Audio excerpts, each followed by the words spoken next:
Hi friends, welcome to எல்லோரிஸ் cooking channel. நம்ம இன்றைக்கி என்ன பார்க்க போகிறோன்னா, ஒரு சிம்பிளான ஸ்வீட் ரெசிபிங்க. ஜவ்வரிசி சங்கு பாயசம் தான். என் ஸ்டைலில் எப்படி செய்யுதுன்னு வாங்க பார்க்கலாம். நான் 1/4 கப் அளவு ஜவ்வரிசி எடுத்திருக்கேன். அதை நல்லா கழுவிட்டு அதை ஒரு 5லேருந்து 10 நிமிஷம் இருக்கும் அப்படியே ஊற வச்சுருவோம். இப்போது அடி கனமான பாத்திரத்தை எடுத்து ஒரு சொம்பளவு தண்ணி வச்சு, தண்ணி காஞ்சதும் ரொம்ப கொதிக்க வேணாம், மீடியமாக வெது வெதுப்பானா போதும்.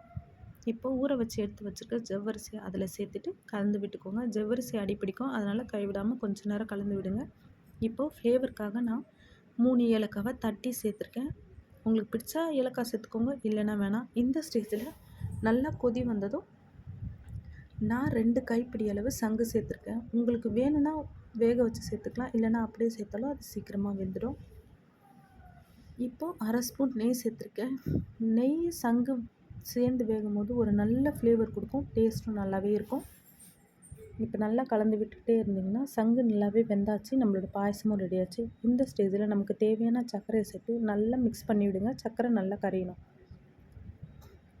சர்க்கரை கரைஞ்சதும் அடுப்பை ஆஃப் பண்ணிவிட்டு காய்ச்சி எடுத்து வச்சுருக்கிற பாலை அது கூட சேர்த்து நல்லா மிக்ஸ் பண்ணிக்கோங்க. இப்போ நம்மளோட பாயசம் ரெடி.